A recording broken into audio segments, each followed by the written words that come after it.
দুনিয়াতে একজন মানুষকে নেতা বলে ডাক দিয়েছেন, হে নেতা। ইয়া মানে হে, সিন মানে সাজ্জেদ, সাজ্জেদ মানে নেতা। আল্লাহর ঘোষণা দেওয়া নেতা কয়জন? আরো জোরে বলেন।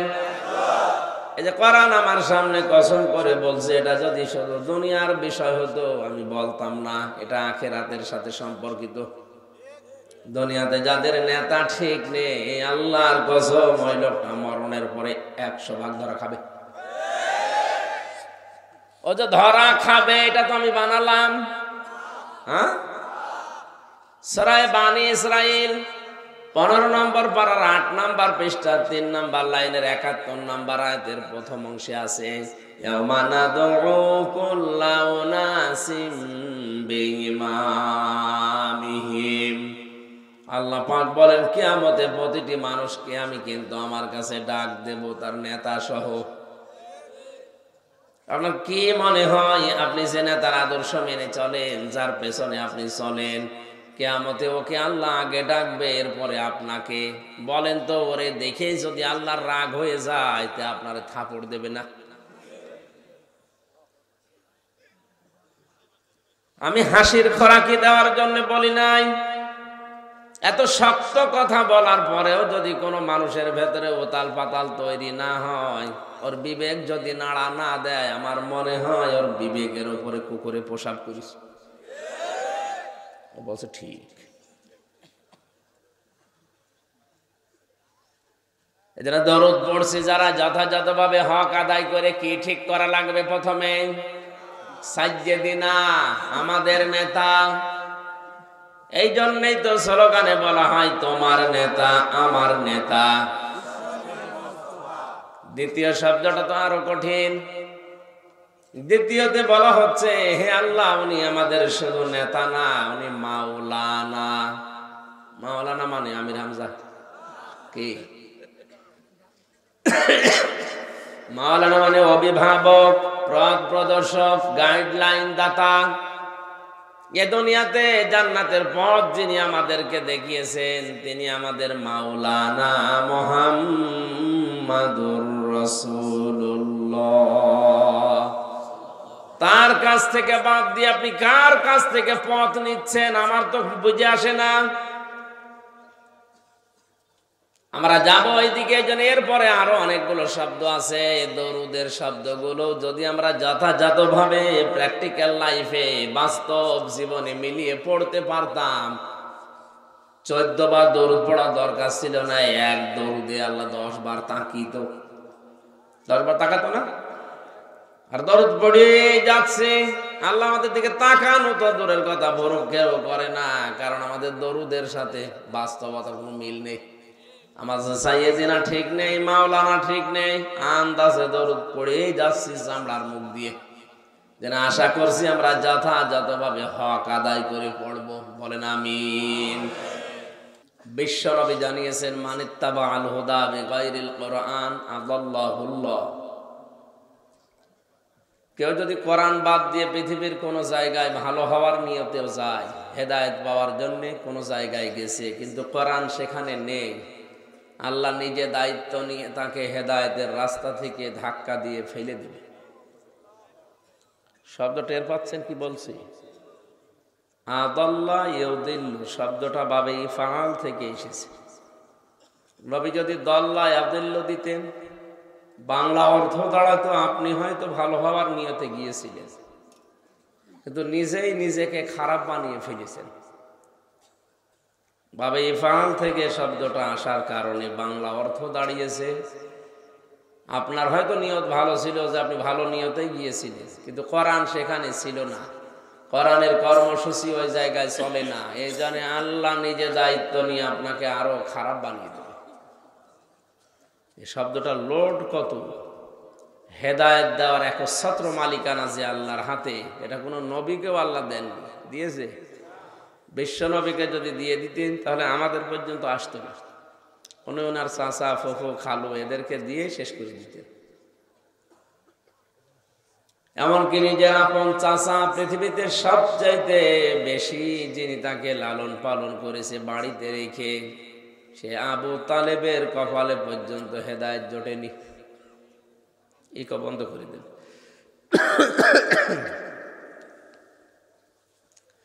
সূরা কাসাসের 56 নম্বর আয়াত আল্লাহ তার নামে নাজিল করেছেন, ইন্নাকা লা তাহদি মান আহবাবতা ওয়ালাকিন্নাল্লাহা ইয়াহদি মান ইয়াশা। ইবনে কাসিরের ভেতরে আছে, আল্লাহ পাক বলেন, হে নবী, আপনি যাকে ভালোবাসেন তাকে আপনি হেদায়েত দিয়ে দেবেন, জান্নাতে নিয়ে যাবেন। আপনি পারবেন না, এটা আপনার হাতে আমি দেইনি, এটা আমার হাতে আছে।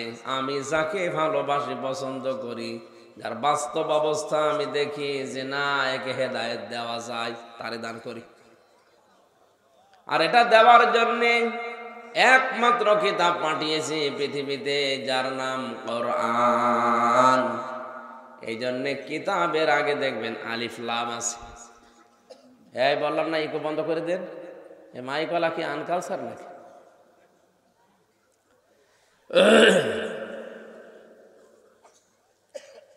আমরা সে জন্মের পর থেকে অনেকে পড়ছি, যালিকাল কিতাবু লা রাইবা ফীহি। এই যে কিতাবের আগে আলিফ লাম আছে নির্দিষ্ট করার জন্যে, এটা দ্বারা জানাতে চেয়েছেন পৃথিবীতে কিয়ামত পর্যন্ত একটাই মাত্র কিতাব আছে, থাকবে, যেটা মানুষকে হেদায়েত দেওয়ার ক্ষমতা রাখে। এই জন্য কোরআন বাদ দিয়ে পৃথিবীর কোন জায়গায় গেলে আপনার নিয়ত যতই ভালো থাকুক, আল্লাহ কিন্তু রেগে যাবে। আর আল্লাহ পাক যদি কারো উপরে রাগ করে, তাকে নিজের দায়িত্বে হেদায়েতের পথ থেকে ধাক্কা দিয়ে ফেলে দেবে। এই হাদিসের বাস্তব প্রমাণ আজ বাংলাদেশ। 48,000-এর উপরে দেশে পীরের দরবার আছে, খানকা আছে, মানুষ কিন্তু ওখানে ভালো হওয়ার নিয়তে যায়। কি 48,000-এর উপরে যে দরবারগুলো দ্বীনের লাইনে হওয়া, সবাই নাম দিয়ে কাজ করছে। আমার যতটুকু ধারণা, বাস্তবতায় আমি যা দেখেছি, হাতে গোনা 8টা বাদ দিয়ে বাকি সবগুলোই টানা নানা চলছে। এ সমস্ত জায়গায় কোরআন চলে না, কোরআনের নিয়ম নীতিও চলে না, কোরআনের কর্মসূচি ওখানে আসে না, ওখানে চলে শুধু ওদের বাবাদের নিয়ম। এই যে আজকে আসার সময় দেখলাম চট্টগ্রামে পরীক্ষা শুরু হয়েছে কালকে, মৃত মানুষের কবরের পাশে যেয়ে কলম ছোঁয়াচ্ছে।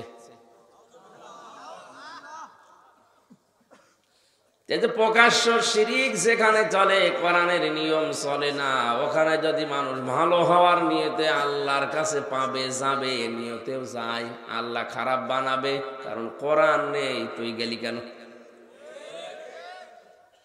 শ্বশুরকে বাবা বলা যায় যাচ্ছে, কিন্তু নিজের বাবার সামনে বারবার বললে বাবার মন খারাপ হবে। একজন জিজ্ঞাসা করছে, তোমার বাবা কোনটা? নিজের আপন বাবাকে না দেখিয়ে বলছে যে এটা। বাবার রাগ হওয়ার কথা না।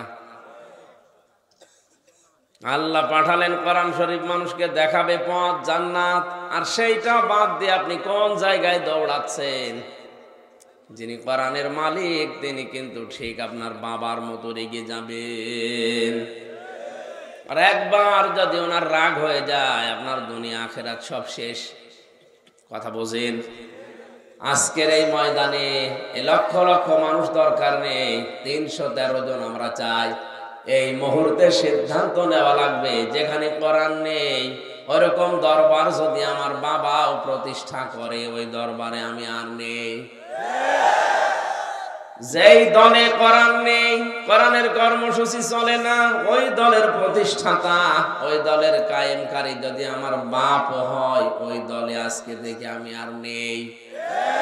কারা কারাই হাদিস মানতে রাজি আছেন দেখে? আন্দাজ হাত করবেন না। এই দেখেন হাত নামিয়ে ফেলিস। ঠিক আছে, আমি কথা বলার জন্য বলছি, আপনি শোনার জন্য শুনছেন না, এই জন্য না। হাত যারা তুলেছেন বুঝে শুনে তুলেছেন নাকি? এই হাদিসটা মেনে নিলে তো আর ওয়াজ করাই লাগে না। কোরআন যেখানে নেই আমি ওখানে আর যাব না। তে দেশে ইসলাম তো কাল সকালে কায়েম হয়ে যাওয়ার কথা। আশা করছি এখন থেকে হাত আর তুলবেন না, বুঝে শুনে তুলবেন। কিছু মানুষ আবেগে হাত তুলতে বলতে প্যান্ডেলের নিচে ঠ্যাং তুলে ফেলে। এখান থেকে বের হয়ে আগে যা ছিল তাই। আমরা এটা চাই না। আমরা যে কথাটাই কোরআন এবং হাদিস থেকে শুনবো, নিজে সিদ্ধান্ত নিয়ে বুঝে তার উপরে কথা বলে না কেন। আন্দাজে আমারে না, পৃথিবীর কাউকে মানা যায় নেই, শুধু নবী বাদ দিয়ে। উসওয়াতুন হাসানা এই শব্দটা শুধু বিশ্ব নবীর নামের আগে পরে আছে। তাছাড়া পৃথিবীর কোন মহারথীর নামের আগে পরে উসওয়াতুন হাসানা নেই। সে যদি আপনার বাবাও হয়, আন্দাজে তারে মানতে পারবেন না।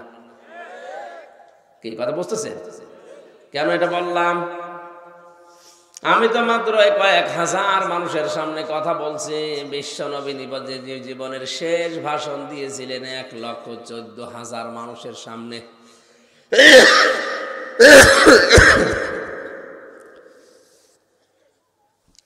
তার সামনে যারা ছিল ওই সময় সবগুলো জান্নাতি মানুষ। ডান দিকে জান্নাতের গ্যারান্টি প্রাপ্ত মানুষ দাঁড়িয়ে আছে হযরত আবু বকর, বাম দিকে হযরত ওমর, তিনিও জান্নাতের সার্টিফিকেট অলরেডি পেয়ে গেছেন। বিশ্বনবী কিন্তু শেষ কথা বলেছিলেন, তারাকতু ফীকুম আমরাইন, আমি দুইটা জিনিস রেখে গেলাম। লান তাদিল্লু, কখনো পথ ভ্রষ্ট হবে না, পথ হারাবে না, না খেয়ে থাকবে না, রাস্তা ছাড়াও থাকবে না। যে রাস্তা দিয়ে আসা যায় না অথচ মানুষ বাস করছে।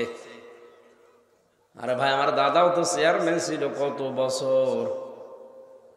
আমি তার কাছে শুনেছি এদেশের রাস্তার জন্য যা বাজেট হয়, যদি সঠিকভাবে ব্যয় হয়, এই দেশে 1 ইঞ্চি রাস্তা কাঁচা থাকার কথা না। আর এখানে রাস্তাই নেই।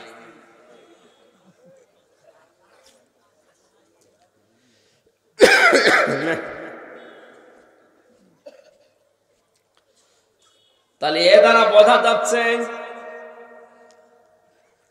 বাস্তবতায় আমরা যে কাজ, যে কোনো জিনিস আন্দাজে হাত তুলে স্লোগান দিয়ে হচ্ছে না। বিশ্বনবী মুহাম্মদুর রাসূলুল্লাহকে উসওয়াতুন হাসানা বলার পেছনে কারণ হচ্ছে, আপনি যদি অন্ধভাবে নাক কান বুঝে একেবারে মেনে নিতে চান, শুধু এ মানুষটাকে পারবেন, তার আগে পরে ভেতরে বাইরে সব পরিষ্কার। তাছাড়া দুনিয়ার কোন মানুষের চরিত্র আমাদের কাছে 100% পরিষ্কার না। নবীজি এই কারণে বলেছিলেন, তোমাদের দুইটা জিনিস রাখলাম, কোরআন আর সুন্নাহ। আঁকড়িয়ে ধরলে কোনোদিন তোমরা না খেয়ে থাকবে না, লাঞ্ছিত হবে না, মার খাবে না। আপনার বিবেকের কাছে আমার প্রশ্ন, নবীজি যাদের সামনে নিয়ে পাশে বসিয়ে কথা বলছিলেন সবই তো জান্নাতি মানুষ। কথা বলে না কেন? সামনে যারা ছিল তাদের জন্য কোরআনে আয়াত নাযিল হয়েছে, রাদিয়াল্লাহু আনহুম ওয়া রাদু আন, আমি আল্লাহ তোমাদের উপরে রাজি হয়ে গেছি, তোমরা যেমন আমার উপরে খুশি আছো। আর পাশে যে দুইজন, পেছনে যারা ছিল, এরা 10 জন জান্নাতের সার্টিফিকেট প্রাপ্ত জিন্দা মানুষ। নবীজি বলতে পারতেন না যে আমি মরণের পরে আমারে আবু বকরকে রেখে গেলাম, এই যে ওমরকে রেখে গেলাম, আমার জামাই দুইটা আছে আলী ওসমান, তাদেরকে রাখলাম। পারতেন না? বলেন না কেন? একজনের নামও তো বলেননি, অথচ তাদের মর্যাদা জানেন। হযরতে আবু বকরকে জান্নাতের প্রতিটা দরজা ডাকবে। হযরতে ওমর, আকাশের যে তারকা, কেউ যদি গণনা করতে শুরু করে একদিন হয়তো শেষ হয়ে যাবে। কিন্তু ওমর 26 বছর বয়সে মুসলমান হওয়ার পর বাকি জীবনে যত নেকির কাজ করেছে, কোনোদিন কোনো মানুষ তার নেকি গুণে শেষ করতে পারবে না। হযরতে বেলালকে নবীজি বললেন একটা ঘোষণা দিয়ে আসো তো, তিনি ঢেড় পিটিয়ে দিলেন। বিশ্বনবী জিহাদের ময়দানে যাবেন, তোমাদের যার যা সমর্থ আছে মসজিদে নববীতে নবীজি নিজে তার রুমাল বা চাদর বিছিয়ে আছে, ওখানে একটু দিয়ে আসো। সাহাবীরা যে যা পারে সে দিচ্ছে। হযরত ওমর তার সম্পদের 2 ভাগের 1 ভাগ দিয়ে দিয়েছে। হযরত ওসমান তার সম্পদের 3 ভাগের 1 ভাগ দিয়ে দিয়েছে। আবু বকর সিদ্দিক রাদিয়াল্লাহু তাআলা আনহু বাড়ি থেকে বের হবেন, যতটুকুই সম্পদ ছিল ততটুকু তো নিয়েছে। চুলার ভেতরে কিছু ছাই ছিল, ওগুলো তিনি স্ত্রীকে বললেন যে বেঁধে দাও। তার স্ত্রী রোমানা রাদিয়াল্লাহু তাআলা আনহা ডাক দিয়ে বলে, স্বামী একটু দাঁড়ান। ঘরের ভেতরে গিয়ে বিছানার উপরে যে খেজুরের পাতার পাটি পাড়া ছিল ওইটা তুলে নিজের শরীরে জড়ালেন, পরনের কাপড়টা খুলে ভাঁজ করে স্বামীকে দিয়ে বললেন, বেলাল ঘোষণা দিয়েছে নবীজি নিজে তার চাদর বিছিয়ে বসে আছে, কিছু না কিছু দেওয়া লাগবে। তা আমার তো সেরকম কিছুই নেই, চাদরটা আমার এই শাড়িটা নিয়ে যাও, বিশ্ব নবীর কাছে চুরি করে দিয়ে দিও। সাহাবায়ে কেরাম জিহাদের ময়দানে হয়তো অনেক সময় ক্ষত বিক্ষত হবে, ব্যান্ডেজ করার জন্য পুরাতন কাপড় লাগে, আমার এটা ছিঁড়ে কাজ চালাবে। বিশ্বনবীর পেছনে বসে হযরতে আবু বকর দিয়ে দিলেন। হঠাৎ নবীজি আকাশের দিকে তাকিয়ে দেখে লক্ষ লক্ষ ফেরেশতারা হযরতে জিবরাইল সহ নামছে, সবার পরনে খেজুর পাতার পাটি। নবীজি ডাক দিয়ে বলে, জিবরাইল এ দৃশ্য কি, কি অবস্থা তোমাদের? ফেরেশতা বলে, ইয়া রাসূলুল্লাহ আপনি কি আবু বকরের ঘরের খবর জানেন? বলে, কই কিছুই তো বলে না আমারে। আজকের এই ময়দানে কে কি দিয়েছে আপনি একটু খবর নেন তো। বিশ্বনবী জিজ্ঞাসা করলেন, ওমরকে, আব্দুর রহমান বিন আউফকে, ওসমানকে, আলীকে, সবাই যার যার মতো করে বলেছে। আবু বকর ডাক দিয়ে বলে, ইয়া রাসূলুল্লাহ আমার বাড়িতে জাগতিক সম্পদ বলতে যা বোঝায় আর কিছুই নেই, আমি শুধু আল্লাহ এবং রাসূলের নাম রেখে এসেছি।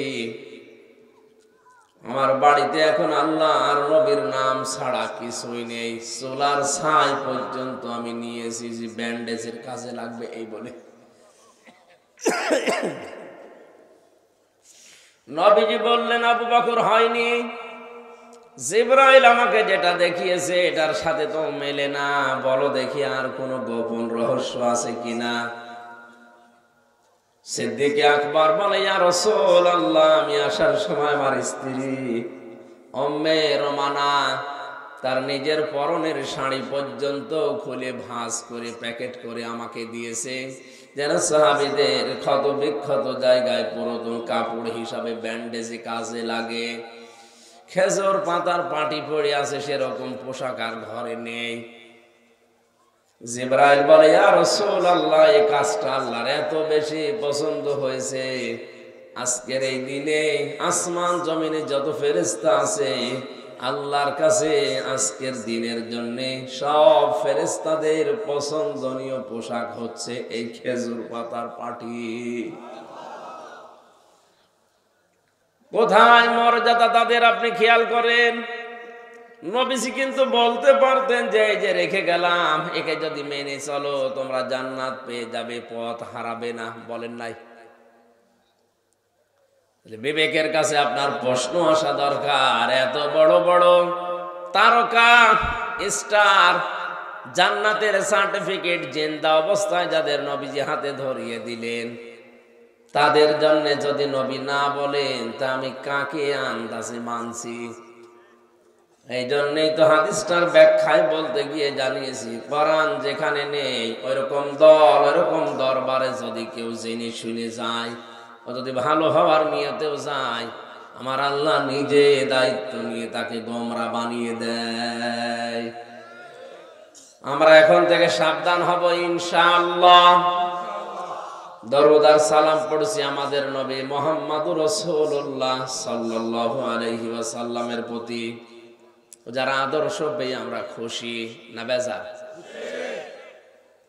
নবীজি জানিয়েছেন মান সাল্লাল্লাহু আলাইয়া ওয়াহিদান সাল্লাল্লাহু আলাইহি আশারা, কেউ যদি আমার উপরে একবার দরুদ পড়ে মহান আল্লাহ তার দিকে 10 বার নিজের দৃষ্টি দিয়ে তাকিয়ে থাকে। কেউ যদি আল্লাহর রহমতের একটা দৃষ্টি পায় সে জান্নাতে যাবে, মাস্ট বি যাবে। আর এখানে আছে আশারা, 10 বার আল্লাহ তাকাবে তার দিকে। কি পড়লে? দরুদ। বলেন বলেন।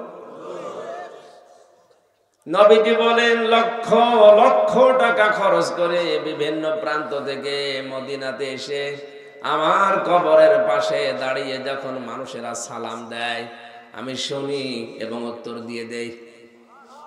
কিন্তু আমার কিছু গরিব উম্মত পৃথিবীর বিভিন্ন প্রান্তে ছড়িয়ে আছে, যাদের লক্ষ লক্ষ টাকা নিয়ে আসতে পারে না। ওরা যদি মন থেকে আমার কাছে সালাম পাঠায়, ফেরেশতারা ওইটা নিয়ে তাদের গ্রামের নাম, বাবার নাম, মায়ের নাম বলে আমি নবীর কাছে শোনাতে থাকে। আমি শুনি আর উত্তর দেই।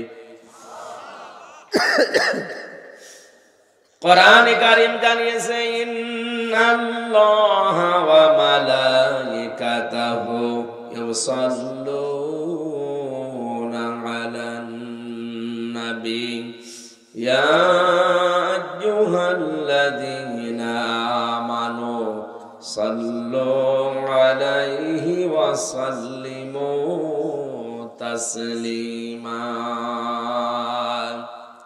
সূরা আহজাবের 56 নম্বর আয়াতে আল্লাহ বলেন অবশ্যই আমি আল্লাহ নিজে এবং আমার যত ফেরেশতা আছে সবাই, মালাকুন এক বচন, মালাইকা বহু বচন, কোন ফেরেশতা বাদ থাকে না। যত crore crore million billion trillion zillion pillion অক্টিলিয়ন যাই বলেন, যত ফেরেশতা আল্লাহ বানিয়েছেন সব ফেরেশতারা আল্লাহর নবীর নামে দরুদ পড়ে। 1,24,000 নবী, কোন নবীর নামে ফেরেশতারা দরুদ পড়ে না। দরুদ পড়লে শুধু পড়ে আমাদের নবী মুহাম্মদ রাসূলুল্লাহর উপরে। ইয়া আইয়ুহাল্লাযীনা আমানু, ও হে যারা ঈমানের দাবি করো তাদেরকে বলছি, সাল্লু আদেশ, এটা আমর। আল্লাহ বলেন সাল্লু আলাইহি, তোমরাও তার উপরে দরুদ পড়ো, সাল্লিমু তাসলিমা, যথাযথভাবে যেভাবে পড়া দরকার।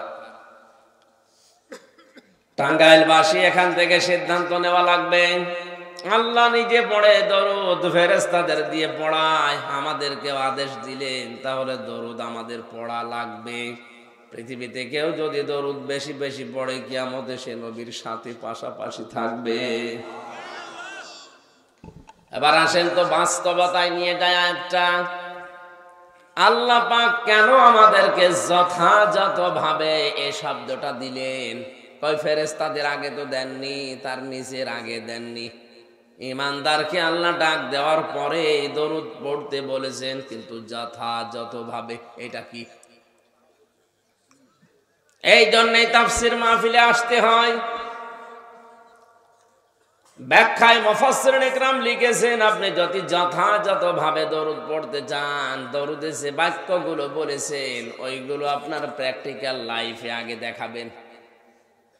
কথা বুঝতেছেন? আমরা সবাই মিলে এখানে অনুষ্ঠান শুরু করার প্রথমেই এ দরুদটা পড়েছি। কারণ কি? কোন অনুষ্ঠানে যদি দরুদ পড়া হয় সঙ্গে সঙ্গে অনুষ্ঠান আল্লাহর দরবারে পৌঁছিয়ে যায়। কিন্তু শর্ত হচ্ছে দরুদটা হওয়া লাগবে দরুদের মতো, হক আদায় করে। জবাব দিতে পারেন হয়তো যে হক আদায় করে তো পড়লাম না। হক আদায় করে পড়ার অর্থ হচ্ছে প্রথম থেকে আপনি শুরু করবেন আল্লাহুম্মা, হে আল্লাহ, সাল্লি আলা, তুমি রহমত নাজিল করো, আলা মুহাম্মাদ, মুহাম্মাদের উপরে। কার উপরে? জবাব দেন না কেন? দুনিয়াতে একজন মানুষকে নেতা বলে ডাক দিয়েছেন, হে নেতা। ইয়া মানে হে, সিন মানে সাজ্জেদ, সাজ্জেদ মানে নেতা। আল্লাহর ঘোষণা দেওয়া নেতা কয়জন? আরো জোরে বলেন। এই যে কোরআন আমার সামনে কসম করে বলছে, এটা যদি শুধু দুনিয়ার বিষয় হতো আমি বলতাম না, এটা আখিরাতের সাথে সম্পর্কিত। দুনিয়াতে যাদের নেতা ঠিক নেই, আল্লাহর কসম ওই লোকটা মরণের পরে 100 ভাগ ধরা খাবে। ও যে ধরা খাবে এটা তো আমি বানালাম। হ্যাঁ, সূরা বানী ইসরাইল 15 নম্বর পারার 8 নম্বর পৃষ্ঠা 3 নম্বর লাইনের 71 নম্বর আয়াতের প্রথম অংশে আছে, ইয়াওমা নাদউ কুল্লা উনাসিম বিইমামিহিম। আল্লাহ পাক বলেন কিয়ামতে প্রতিটি মানুষকে আমি কিন্তু আমার কাছে ডাক দেব তার নেতা সহ। আপনার কি মনে হয় আপনি যে নেতার আদর্শ মেনে চলেন, যার পেছনে আপনি চলেন, কিয়ামতে ওকে আল্লাহ আগে ডাকবে, এরপরে আপনাকে? বলেন তো, ওরে দেখে যদি আল্লাহর রাগ হয়ে যায় তে আপনার থাপড় দেবে না? আমি হাসির খোরাকি দেওয়ার জন্য বলি নাই। এত শক্ত কথা বলার পরেও যদি কোনো মানুষের ভেতরে উতাল পাতাল তৈরি না হয়, ওর বিবেক যদি নাড়া না দেয়, আমার মনে হয় ওর বিবেকের উপরে কুকুরে পোশাক করিস। ও বলছে ঠিক। এজন্য দরুদ পড়ছি যারা যথাযথভাবে হক আদায় করে, কি ঠিক করা লাগবে? প্রথমে সাজ্জেদিনা, আমাদের নেতা। এই জন্যই তো স্লোগানে বলা হয় তোমার নেতা আমার নেতা। দ্বিতীয় শব্দটা তো আরো কঠিন। দ্বিতীয়তে বলা হচ্ছে হে আল্লাহ, উনি আমাদের শুধু নেতা না, উনি মাওলানা। মাওলানা মানে আমির হামজা কি? মাওলানা মানে অভিভাবক, পথ প্রদর্শক, গাইডলাইন দাতা। এ দুনিয়াতে জান্নাতের পথ যিনি আমাদেরকে দেখিয়েছেন তিনি আমাদের মাওলানা মুহাম্মাদুর রাসূলুল্লাহ। তার কাছ থেকে বাদ দিয়ে আপনি কার কাছ থেকে পথ নিচ্ছেন আমার তো বুঝে আসে না। আমরা যাব ওইদিকে, যেন এরপরে আরো অনেকগুলো শব্দ আছে। দরুদের শব্দগুলো যদি আমরা যথাযথভাবে প্র্যাকটিক্যাল লাইফে, বাস্তব জীবনে মিলিয়ে পড়তে পারতাম, 14 বার দরুদ পড়া দরকার ছিল না। এক দরুদে আল্লাহ 10 বার তাকিত, 10 বার তাকাতো না? আর দরুদ পড়ে যাচ্ছে, আল্লাহ আমাদের দিকে তাকানো তো দূরের কথা, ভরকেও করে না। কারণ আমাদের দরুদের সাথে বাস্তবতার কোনো মিল নেই। আমার সাইয়েদিনা ঠিক নেই, মাওলানা ঠিক নেই, আন্দাজে দরুদ পড়েই যাচ্ছি চামড়ার মুখ দিয়ে।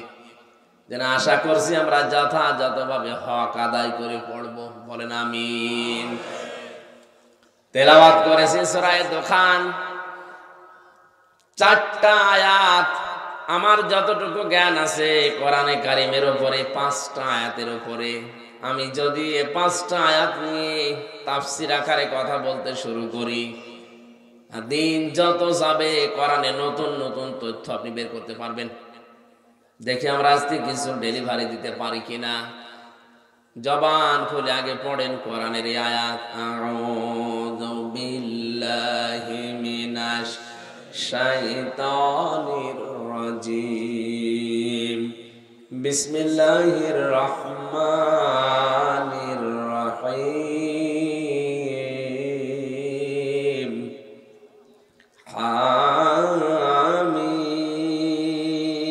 হামিম ওয়াল কিতাবিল মুবিন, ইন্না আনজালনাহু ফি লাইলাতিন মুবারাকাহ, ফি লাইলাতিন মুবারাকাতিন ইন্না কুন্না মুনজিরিন,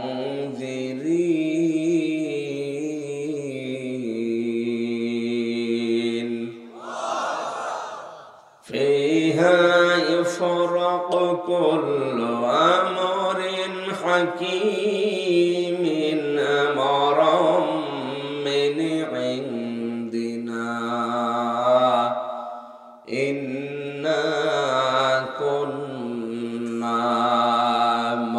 المرسلين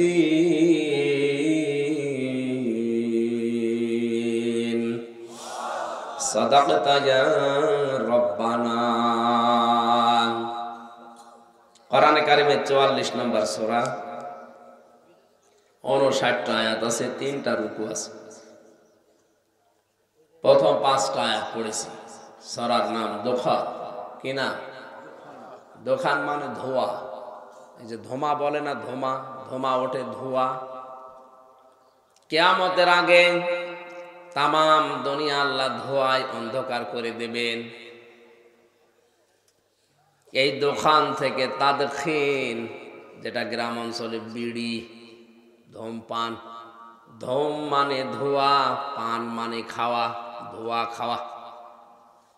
এটা অনেকেই বিভিন্ন কায়দায় ফতোয়া দিয়ে উল্টিয়ে পাল্টিয়ে বলতে চায় যে এটা হারাম না, এটা মাকরুহ।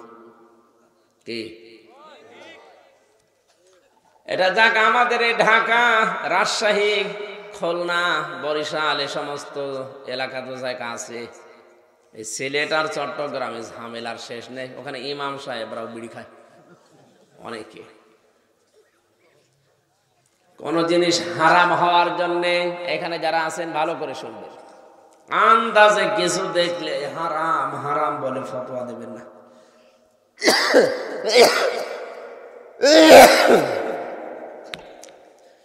কোন জিনিস হারাম হওয়ার জন্য শর্ত 3টা। কয়টা? আগে দেখবেন এর ভেতরে 3টা শর্ত পাওয়া যায় কিনা। 1 নম্বরে ওটা নাপাক হওয়া লাগবে। কি হবে? 2 নম্বরে ওটা ক্ষতিকারক হওয়া লাগবে। 3 নম্বরে এটা অশ্লীল হওয়া লাগবে। পৃথিবীর যে কোনো জিনিস হারাম যদি আপনি ঘোষণা দিতে চান, এই 3টা বিষয়ের ভেতরে থাকতে হবে। এটা একটা থিওরি, মনে রাখলে দুনিয়ার যে কোনো বিষয় আপনি জানতে পারবেন এটা হারাম না হালাল। আর একটা কথা মনে রাখেন, হারাম কিন্তু নির্ধারিত কয়েকটা জিনিস মাত্র, আর হালাল এ নির্ধারিত না। হারাম কয়েকটা বাদ দিলে পৃথিবীতে যা আছে সবই হালাল। এটা বুঝতে পেরেছেন? পৃথিবীর যে কোনো মহিলাকে বিবাহ করা হালাল, জায়েজ, বৈধ, শুধুমাত্র 14 জন বাদ দিয়ে। কথা বলেন না কেন? শুধু বাংলাদেশে না, তামাম দুনিয়ার যে কোনো মহিলাকে আপনি বিবাহ করতে পারেন, কিন্তু 14 জন বাদ দিয়ে। পৃথিবীতে এই যে পানিতে যা পাওয়া যায় সবগুলোই হালাল, কয়েকটা জিনিসের নাম আল্লাহ কোরআনে দিয়েছেন, এই কয়টা বাদ দিয়ে। পশু পাখির ভেতরে সবই খাওয়া হালাল, কয়েকটা জিনিসের নাম আছে, ওইগুলো বাদ দিয়ে। পৃথিবীতে তাহলে হালাল আনলিমিটেড, হালাল বলেন। হারাম হচ্ছে লিমিটেড, কয়েকটা মাত্র। বিড়ি কি হারাম বলে ফতোয়া দেওয়ার পেছনে যে 3টা কারণ উলামায়ে কেরাম দেখাচ্ছেন। সূরা আরাফের 157 নম্বর আয়াতের মাঝের অংশটা নিয়ে অনেকে ব্যাখ্যা করে, আয়ুহাল্লু লাহুমুত তাইয়্যিবাতি ওয়া ইউহাররিমু আলাইহিমুল খাবাইস। আল্লাহ পাক বলেন, হে নবী, আপনি অনেক কিছুকে যেগুলো পবিত্র হালাল বলে ঘোষণা দেন, আর যেগুলো নাপাক, অবৈধ, অপবিত্র, এগুলো আপনি হারাম বলে ঘোষণা দিয়ে দেন। কারণ আল্লাহ নিজেই শুধু শরীয়ত প্রণেতা না, বিশ্ব নবীকে আল্লাহ শারিয়া বানিয়েছিলেন, শরীয়ত প্রণেতা।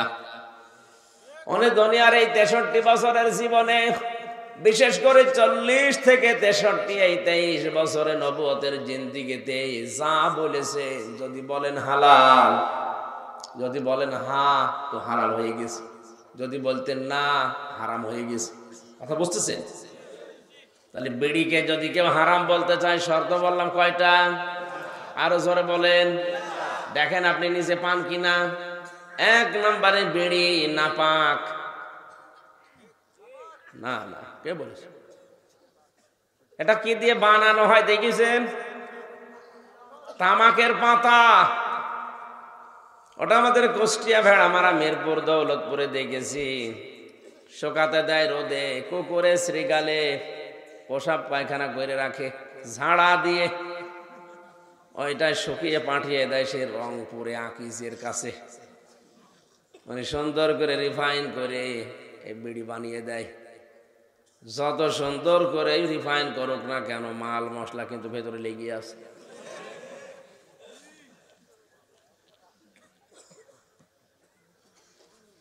তামাক পাতাটা নাপাক না, ওর পদ্ধতি এমন এমন জায়গায় নিয়ে যায়, শেষে নাপাক হয়ে যায়। একবারে আমি বলতে পারছি না, একবারে বলতে পারছি নাপাক না, কয়েকটা ধাপ আছে। তারপরে দ্বিতীয় নম্বরটা কি বললাম, ক্ষতিকর কিনা এটা।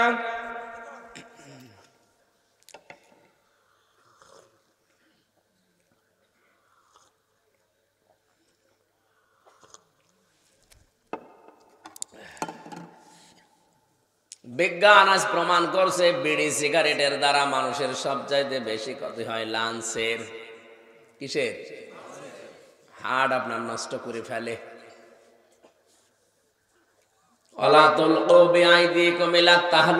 নিজেকে নিজে ধ্বংসের ভেতরে ফেলে দিও না।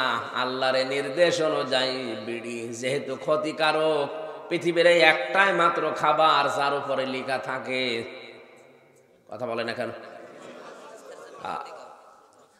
সুতরাং আমরা হারাম হওয়ার জন্য যে শর্তগুলো বলেছিলাম মিলিয়ে দেখছি, দুইটা পাওয়া গেছে, একটা আংশিক আর একটা পুরাটাই। 3 নম্বর, এটা অশ্লীলতা ছড়ায় কিনা। না না, কি এটা কি খেলে কি মাতাল হয়ে যায় মানুষ? তাহলে 3টার অন্তত একটা পাওয়া গেল যে এটা মানসিক ক্ষতি হয়, পরিবেশের ক্ষতি হয়, সামাজিক ক্ষতি হয়, সর্বোপরি অর্থের যে ক্ষতি। বাংলাদেশে প্রায় 22,000 কোটি টাকার উপরে মানুষ এই ধোঁয়া দিয়ে উড়িয়ে দিচ্ছে। এমনি গরিব দেশ, সেতু বানাতে বিভিন্ন দেশ থেকে ধার করে ঋণ করে বানানো লাগে। আর এই দেশে যদি 22,000 কোটি টাকা এভাবে আপনি ধোঁয়া দিয়ে উড়িয়ে দেন, আর লাভ হলে হয়তো কোনো লাভই নেই, সব ক্ষতি। তাহলে এই ধোঁয়া থেকে, দোকান থেকে তাদখিন, আল্লাহ রাব্বুল আলামিন এই দোকান ধোঁয়া নামে একটা সূরা দিলেন, 59টা আয়াত আছে।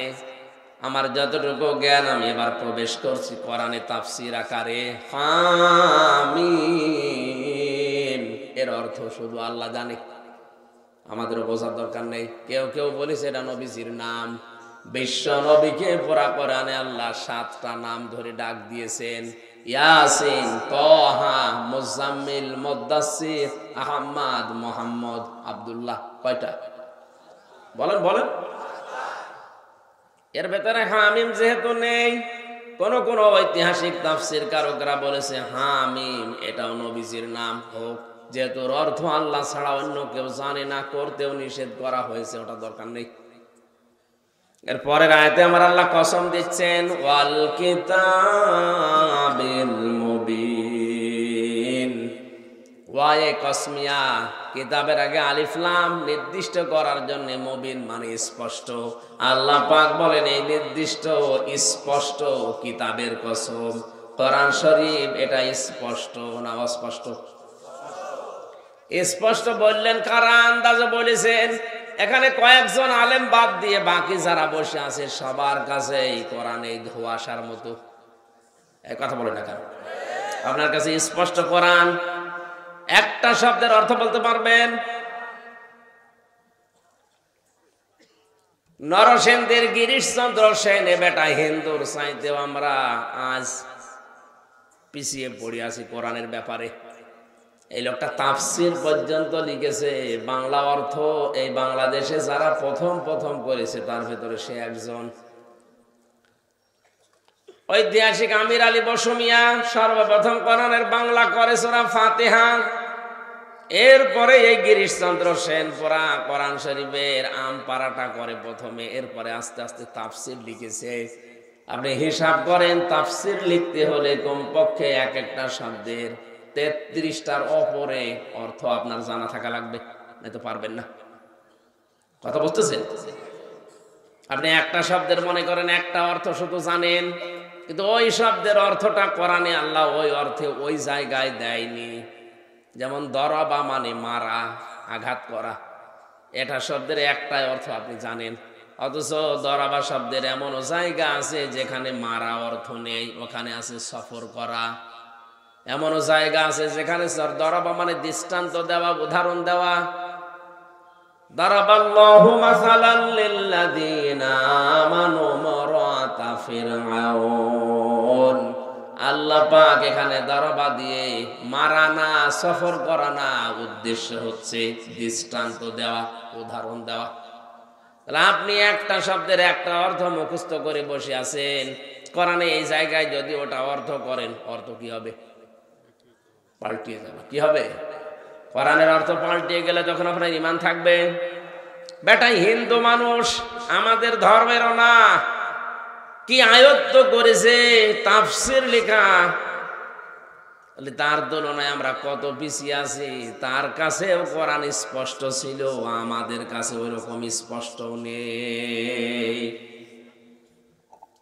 এখানে দুই ধারে দুইজন বসে আছে, ওনারা সহ আমি, হামজা সহ যত আলেম, যত জ্ঞানী গুণী বসে আছে, কেউ বুকে হাত দিয়ে বলতে পারবেন না পুরা কোরআনের প্রতিটি শব্দের অর্থ আমার জানা আছে। পারবেন? কেউ পারবেন? আমারও মনে নেই, হ্যাঁ পড়েছিলাম, আমারও মনে নেই, এখন আবার ডেলিভারি করা লাগবে, আবার ওইটা আয়ত্ত করা লাগবে, স্টাডি দেখা লাগবে, তাছাড়া হবে না। আর বেটা হিন্দুর কি ব্রেন, কি মেধা আল্লাহ দিয়েছে, প্রতিটা শব্দের অর্থ একটা দুইটা না, 33টার উপরে 99টা পর্যন্ত মুখস্থ ছিল। তাহলে আপনি যে বললেন কোরআন স্পষ্ট, তো আপনার কাছে না, ও গিরিশচন্দ্র সেনের কাছে হতে পারে। এই জন্য কোরআনের কাছে যারা আসতে চায়, কোরআন বুঝে ফেলে, তারা কিন্তু আর গোপনে থাকতে চায় না, তারা তখন ওপেন হতে চায়, তারা স্পষ্টবাদী হতে চায়। অথচ দেশে অনেক আল্লাহওয়ালা মানুষ আমরা দেখি, বুজুর্গ বলে দাবি করে, তাহাজ্জুদ পড়ে, বলে হুজুর দিনকাল ভালো না, দোয়া করেন, গোপনে আসি। গোপনে আসি মানে দিনকালকে 1500 বছর আগে আর ভালো ছিল। তখন তো করাত দিয়ে ছিঁড়ে ফেলতো, চামড়া গোশত সব আলাদা করে করে শরীর থেকে খসিয়ে নিত, জীবিত মানুষকে গরম তেলের ভেতরে ঢেলে দিত। কথা বলেন না কেন? তার তুলনায় এখন কি অবস্থা? আরো খারাপ না ভালো? আপনি কোন কারণে কথা বলেন হুজুর দিনকাল ভালো না, দোয়া করেন, গোপনে আসি? গোপনে আসি মানে কি? এই পৃথিবীতে যারাই কোরআনের কাছে এসেছে তারা আর গোপনে থাকতে চায়নি। তাকান হযরত ওমরের দিকে, যেই দিনই কোরআনের কাছে এসেছেন বলেছেন, হে নবী অনুমতি দেন, কোরআনের বিপক্ষে আমি প্রকাশ্য একটা মিছিল দিয়ে আসি। আর আমাদের জন্মের পর থেকে 70 বছর হয়ে যাচ্ছে, ওরা এখনো গোপনই কাটছে না, তো কবে প্রকাশ হবে?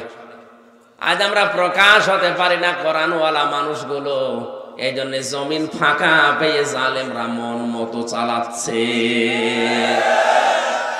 ওরা শিক্ষা ব্যবস্থায় হাত দেয়, ওরা আজ অর্থনীতিতে হাত দেয়। শিক্ষা ব্যবস্থা, অর্থনীতি, সমাজনীতি, রাজনীতি সব কোরআনে আছে না নেই? আমরা যত গোপনে আসি বলে পেছনে চলে যাই, জায়গাটা ফাঁকা হয়ে যায়, জমিনে তখন জালেমরা মন মতো আমাদের উপরে ছড়ি ঘোরায়। এই জন্যই তো এখন দেখেন সিলেবাসে যা পড়াশোনা, এভাবে যদি চলতে থাকে আগামী 10 বছরের ভেতরে জারজ দিয়ে ভরে যাবে। এখানে যাদের ছেলে মেয়েরা 7-এ পড়ে, এই যে শরীফ থেকে শরীফা নামে যে চ্যাপ্টারটা পড়ানো হচ্ছে, আমি আশ্চর্য হয়ে গেছি। হ্যাঁ, পড়া পর্যন্ত যদি থাকতো কিছু বলতাম না। কয়েকদিন পরেই যখন এই সিলেবাসটা প্রতিষ্ঠিত হয়ে যাবে, ওই অনুযায়ী যখন কাজ করবে অনেকে, যে আমি পড়িয়েছি এখন আমি ওই অনুযায়ী কাজ করব। পড়া কারে বলে? আপনি শুদ্ধ করে পড়বেন, বুঝবেন, ওই অনুযায়ী কাজ করবেন, আর ওটা মানুষকে জানাবেন। এই 4টার নাম হচ্ছে পড়া। এই 4টার নাম কি? প্রথম কি বললাম? শুদ্ধ করে পড়া। 2 নাম্বার ওটা বোঝা। 3 নাম্বার ওই প্র্যাকটিক্যালে ওইভাবে কাজ করা। 4 নাম্বার ওই জ্ঞানটা মানুষের কাছে ছড়িয়ে দেওয়া। এর নাম পড়া। এর নাম আরো জোরে বলেন। এভাবে যদি আপনি পড়তে চান, এটা যদি রাষ্ট্রীয় ভাবে কায়েম হয়ে যায়, সকালে একজন বলছে আমি কিন্তু শরীফ, বিকালে বলছে না আমার শরীফা মনে হচ্ছে, হোক আপনার শরীফা মনে হোক আর আতিফা মনে হোক, অসুবিধা নেই, কিন্তু দাবি করেই তো আপনি বসে থাকবেন না। তখন বলবেন যে আমি শরীফা, মহিলা হোস্টেলে আমার সিট দেওয়া লাগবে, কি বলবেন না? মহিলা হোস্টেলে আপনার মেয়ে আছে, আপনার বোন আছে, আপনার ফুফু আছে, এই কথা বলছেন না কেন? ও মাল যতই শরীফা বলে দাবি করুক, আসলে কি বলেন? একজন প্রশ্ন করছে, হুজুর যুবক যুবতী দুইজন এক খাটে ঘুমানো জায়েজ আছে কিনা? জায়েজ আছে, কিন্তু তো ঘুমাবে না। ঘুমাবে, জায়েজ তো আছে এক খাটে থাকা, অসুবিধা না, কিন্তু ঘুমাবে তো না। আপনি শরীফ থেকে শরীফা হয়ে ঘুমাবেন? আপনি সিট চাইছেন মহিলা হোস্টেলে, দেওয়াও লাগবে, কারণ না দিলে আবার আপনি মামলা দেবেন, আমার আবার জেল হয়ে যাবে। শেষ পর্যন্ত আমার মেয়ে আছে, আমার বোন আছে, আমার ফুফু আছে, আপনি শরীফ শরীফা যতই দাবি করছেন, আপনি তো আগেরটায় আছেন। কথা বলেন না কেন? কিছুদিনের ব্যবধানে দেশটা তখন জারজ দিয়ে ভরে যাবে। কোথায় যে যাচ্ছে মাথা খারাপ হয়ে যায়।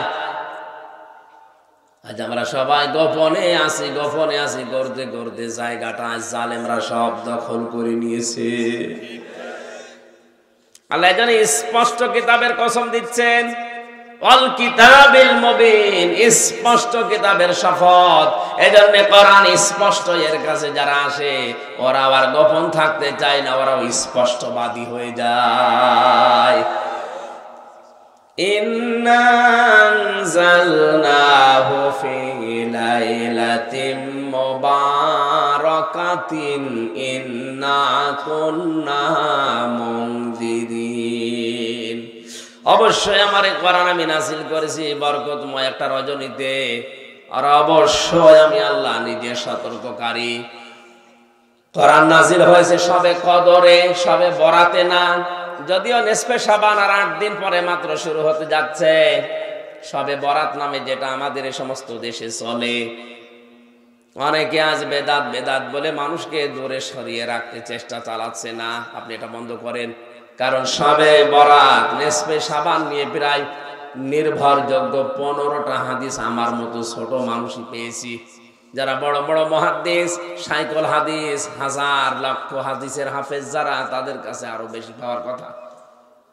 তাও যেমন তেমন সাহাবী বর্ণনা করেনি। বিশ্ব নবীর স্ত্রী হযরতে আয়েশা সিদ্দিকা, হযরতে আবু হুরায়রা, মুআয ইবনে জাবাল, আবু বকর সিদ্দিক, হযরতে ওমর, এরকম বড় বড় সাহাবীরা বর্ণনা করেন গভীর রজনীতে বিশ্ব নবী মুহাম্মদুর রাসূলুল্লাহ নিজে জান্নাতুল বাকিতে কান্নাকাটি করছিলেন।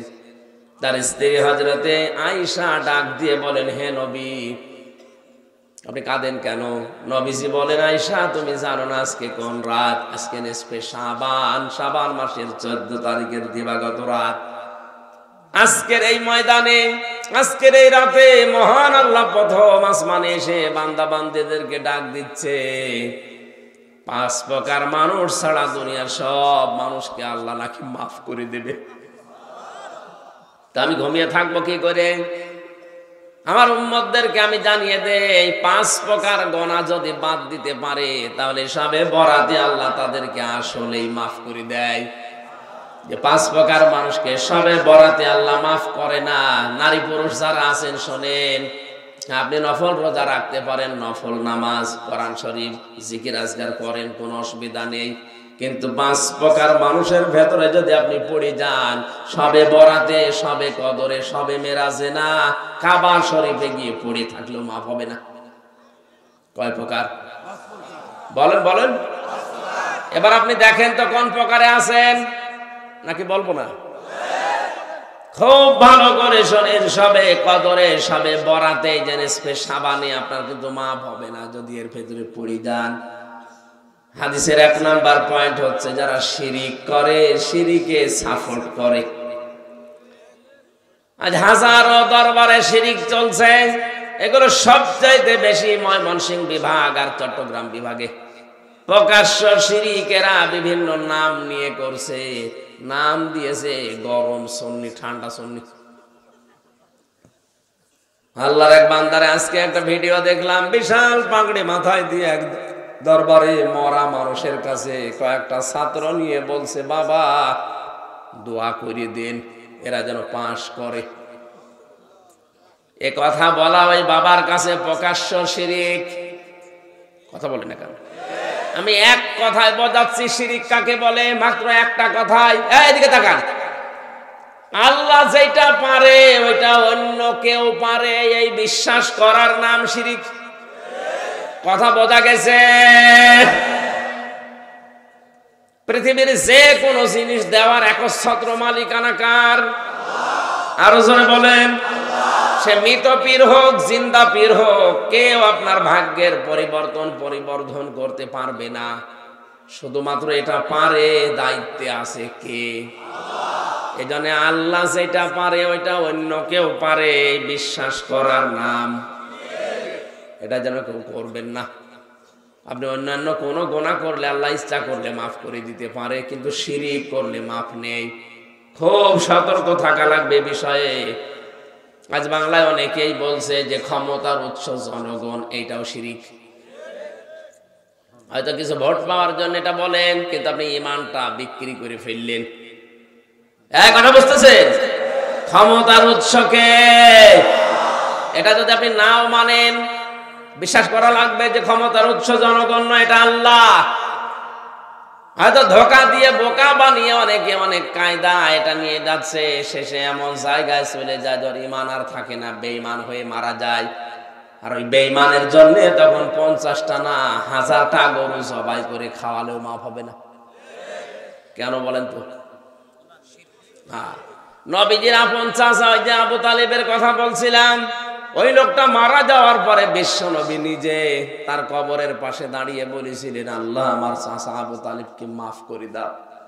ফেরেশতা জিবরাইল এসে বলে, হে নবী হাত নামান। কার জন্য হাত তুলেছেন? এই লোকটা আপনার চাচা, আল্লাহ জানে। সারা জীবন আপনাকে বাড়িতে রেখে লালন পালন করে মানুষ করেছে, আল্লাহ জানে। কিন্তু লোকটা তো মুশরিক, শিরিক করতো। কি করতো? সূরা তাওবার 113 নম্বর আয়াত নাযিল হয়েছে, মা কানা লিন-নাবিয়্যি ওয়াল্লাযীনা আমানু আইয়াস্তাগফিরু লিল মুশরিকিন। হে নবী, কোন নবীর জন্য, কোন ইমানদারের জন্য এটা জায়েজ নেই, শোভনীয় না, উচিত না যে কোন মুশরিকের জন্য আল্লাহর কাছে মাপ চাবে, যদিও ওইটা আপনার আত্মীয় হয়। ও বাংলার মুসলমানেরা, নবীর নিজের আপন চাচা শিরিক করত, মুশরিক, মারা গেছে, আল্লাহ হাত ফেরত দিয়ে দিচ্ছে যে দোয়া কবুল হবে না। আর আমাদের দেশে টাটকা মুশরিক মরে গেল, আমরা দোয়া করে জান্নাতে দিয়ে আসি, মনে হয় যে কন্ট্রাক্টরই নিয়েছে। না ভাই, এটা ধোঁকাবাজি, হবে না। নবীর হাত যদি আল্লাহ ফেরত দেয়, আমির হামজার হাতের খবর আছে।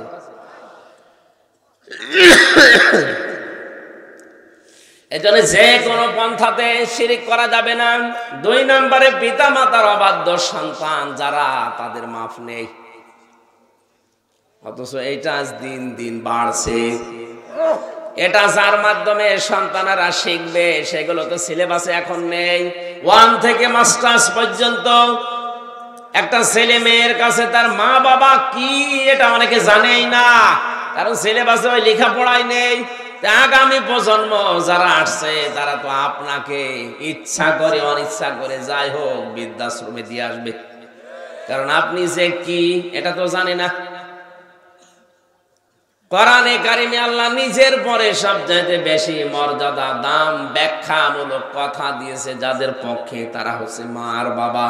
আর তাদের পক্ষে আজ কোনো কথা আমাদের সিলেবাসে পাওয়া যায় না। সিলেবাসে দিয়েছে কত মহিলা হোস্টেল থেকে, কত অফিস থেকে, কত জায়গা থেকে আজ তাকান মেয়েদের কান্নার আওয়াজ ভেসে আসছে। আমি নিচে নামলাম না। 4 নম্বরে যারা সুদ খায় তাদের এই রজনীতে মাফ হবে না। সুদ তো মনে হয় এলাকায় নেই। হ্যাঁ, টাকা পয়সার সুদ হয়তো ব্যাংকিং ব্যবস্থা যেগুলো, এগুলো আপনারা বোঝেন না, আমিও জানি। কিন্তু এই যে জমি জায়গার যে সুদ, এগুলো গ্রাম অঞ্চলে দেদারসে চলছে। অথচ এটাকে কিছু কেউ মনেও করেন এটা যে সুদ, মায়ের সাথে জেনা করার শামিল, ও কিছু মনেও করে না। ও মনে করে আমি তো জানি না তাই মানি না, অসুবিধা নেই। না, আপনি জানেন না কেন আপনার এটা অপরাধ। যারা 1 বিঘা জমি দেন 60,000 70,000 করে টাকা নেন, এলাকায় কি বলে এটারে? বৃদ্ধি, গিরবি, যাই বলেন বলেন, অসুবিধা নেই, বুঝলি হবে। 1 বিঘা জমি আমার ইনারে দিলাম, 60,000 টাকা নিয়ে নিলাম। যতদিন জমি চাষ করে খাবে টাকা আমারে ফেরত দেওয়া লাগবে না। যেদিন টাকা ফেরত দিয়ে দেব, জমি ফেরত দিয়ে দেবে। এটা সুদ। এটা করছেন সত্যি করে আল্লাহর দিকে তাকিয়ে বলেন তো কারা কারা হাত তোলেন? 4-5 জন। তাহলে মাসলা আমার বলার দরকার নেই, এলাকা ভালো আছে। না ভাই, এই অনেকে মনে করছে হুজুর আমি জানি না তাই করি না। আপনি জানেন না কেন? আপনাকে জানা লাগবে। এই সুদের সিস্টেমটা যারা করছেন, হ্যাঁ, 2টা পদ্ধতি আছে হালাল করার। 1 নম্বরে যতদিন উনি চাষ করে খাবে ততদিন সরকারের যে খাজনা, 1 বিঘা জমিতে এখন মনে হয় কত 75 না কত টাকা দেওয়া লাগে, আমি সঠিকটা জানি না। হ্যাঁ, এই টাকাটা আপনাকে যদি 5 বছর করে খান ওই টাকা দেওয়া লাগবে আপনার। আর যখন আপনি ওই জমি ফেরত দিয়ে দেবেন, আমার কাছ থেকে টাকা নেবেন, কমপক্ষে 60,000-এ 8 থেকে 10,000 টাকা কম নেওয়া লাগবে। এটা অনেকে এই বোঝে কিন্তু না বোঝার ভান করে থাকে, মনে করে যদি বুঝে ফেলি তাহলে সমস্যা। ওই যেটাই লাভ আছে ওইটা কিন্তু, যেটা যায় ওইটা বোঝালে ও বুঝতে চায় না। খেয়ে দেয়ে শোধ বলে একটা না, খাই খালাসি বলে, ওইটা এলাকায় আছে, ওইটা করবে। ওইটা ঝামেলা, তো এই জন্য এটা করি না। আপনি সবে বরাতে কিন্তু মাফ পাবেন না। 5 নম্বরে আল্লাহ পাকের নবী বলেন আল্লাহ মাফ করবে না তাদেরকে যারা ঘুষখোর। ঘুষখোর এটা শুধু নামই শুনেছি, এই 3 বছর আমি হাতে কলমে চোখে দেখি আসলাম ঘুষ কত প্রকার, কি কি কারে কারে দেওয়া লাগে। আমার ধরে নিয়েই বলছে 10 লাখ টাকা দেন, নাই তো 50 জেলায় 50টা মামলা দেব। মনে হয় যে টাকা আমার কাছে পাই। কি একটা কায়দা দেখেন তো, ভালো মানুষ বাড়ি থেকে ধরে নিয়ে বলছে 10 লাখ টাকা দেন, নাই তো 50 জেলায় 50টা মামলা দেব। বলছে মামলাও বানাবে আর টাকা আমার কাছে পাই, সে টাকা যাচ্ছে। 3টা বছর কোর্টের বারান্দায় বাবা মা আত্মীয় স্বজন চাচা যারা ছিল দায়িত্বে, এরা ঘুরতে ঘুরতে আমি যা দেখলাম কোর্টে ইট পর্যন্ত টাকা চাই। কোর্টের যে ইট, ওই ইটও আমার দিকে তাকিয়ে বলছে টাকা দিন। কোর্ট কাছারিতে আপনি এই অবস্থা চলছে না? চলছে না? একটা জায়গা বাংলাদেশে এখন নেই, রান্নাঘর থেকে শুরু করে রান্নাঘর ঘুষ চলছে, সংসদ ভবন পর্যন্ত, এমনকি আল্লাহর ঘর মসজিদ পর্যন্ত এখন চলছে ঘুষ। আমার জেলায় একটা বড় মসজিদ হয়েছে, আমি নাম নিলাম না, যারা দায়িত্বে আছে তার ভাগ্নে যে বলছে মামা আপনি তো দায়িত্বে আছেন, এখানে সরকারি মসজিদ, অনেক টাকা পয়সা বেতন দেবে, আপনি আমারে লাগিয়ে দেন। মামা বলছে ভাতিজা ভাগনা কোনো অসুবিধা নেই, তোমার মিষ্টি খাওয়াও। মিষ্টি একবারে 5 কেজি মিষ্টি নিয়ে এসে বলছে কত খাবেন খান। বলছে মামা এ মিষ্টি না, 10 লাখ টাকা দিও। ও মিষ্টি ফেরত দিয়ে গেছে বাড়িতে, ডাক দিয়ে বলছে মামা মিষ্টি খেতে যদি 10 লাখ লাগে, দই খেতে কয় লাখ লাগবে?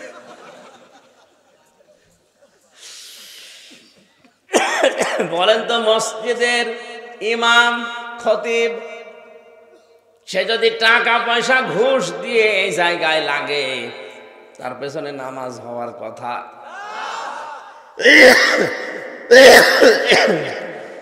আমার এমনিতে সমস্যা, আর জ্বর করে হয়ে যায়, শেষে দুধের ওইটা খাওয়াইয়েছে, জানি যে আমার কাশি হবে, নিচ্ছিলাম না, জোর করে ওরা আদর করতে যায়, এদিকে আমার ক্ষতি হয়ে যায়। না, সমস্যা তো ভেতরের, শুধু চা খেলে হবে? এজন্য 5 প্রকার মানুষ যারা আছে আমরা যেন সাবধান হয়ে যাই, যদি চরিত্র এরকম থাকে আমরা যেন পাল্টাই। বলেন আমিন। সম্মানিত মা বোন যারা এসেছেন, আপনি অনেকেই মনে করতে পারেন যে আমি নামাজ পড়ি, রোজা রাখি, কালো বোরকা পরি, আমি নেককার, আমি জান্নাতে চলে যাব না। নবীজি জানিয়েছেন 4টা গুণ যাই মহিলার ভেতরে আছে ওই মহিলা নেককার। 1 নম্বরে, স্বামী যদি বাইরে থেকে আসে, দুনিয়ার সব কাজ কাম ওই মহিলার জন্য নিষিদ্ধ, হারাম, সব বন্ধ। স্বামীকে কিভাবে খুশি করা যায়, তার পাশে সময় দেওয়া যায়, এইটা মহিলার তখন ফরজ কাজ। আমার মা বোনেরা, আপনারা এই ছোট দায়িত্বটা পালন না করার কারণে আজ হাজারো পুরুষ অন্য নারীর প্রতি আসক্ত, পরকীয়া প্রেম করে। খাবার সময় নেই তখন।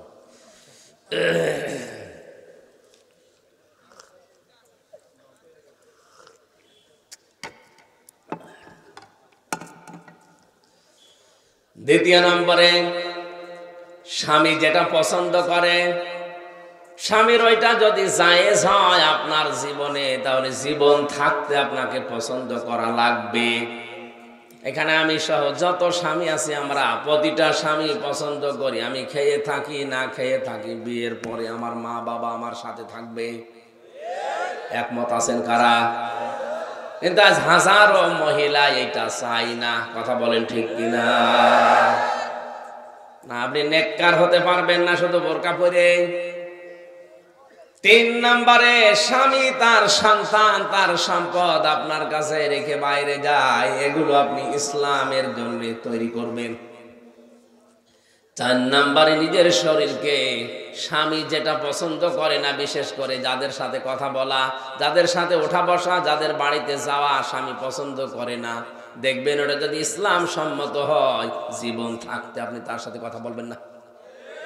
স্বামী পছন্দ করে না অমুক সলিমদ্দির সাথে আপনি কথা বলেন, মোবাইলে গল্প করেন, আর আপনি সেইটাই করেন, অথচ নামাজ পড়েন, রোজা করেন, কালো বোরকা পরেন, আপনি নেককার হতে পারেননি। আমার মনে হয় একটু বেশি বলে ফেললাম। এরকম মহিলা হাজারও আছে না নেই? আল্লাহ মা বোনদেরকে 4টা কাজ করে নেককার হওয়ার তৌফিক দিন। বলেন আমিন।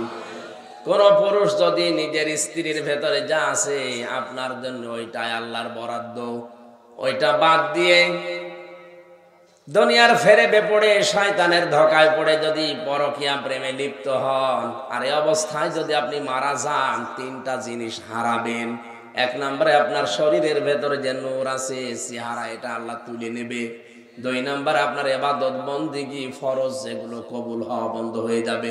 3 নম্বরে, মারা যাওয়ার সময় আপনি একটা সংসার ভাঙার কারণে বেঈমান হয়ে মরবেন, ঈমান পাবেন না। মরণের পরে শাস্তি 3টা। 1 নম্বরে, কিয়ামতে আল্লাহ আপনার দিকে তাকাবে না। 2 নম্বরে, মিজানের পাল্লায় আপনি ধরা খাবেন। 3 নম্বরে, জাহান্নামে আল্লাহ বিনা বিচারে দিয়ে দেবে। বলেন নাউজুবিল্লাহ। পরকীয়া প্রেম করা পুরুষ মানুষ দেশে কমে যাচ্ছে, আরো বাড়তেছে। আল্লাহ আমাদের হেফাজত করুন। বলেন আমিন।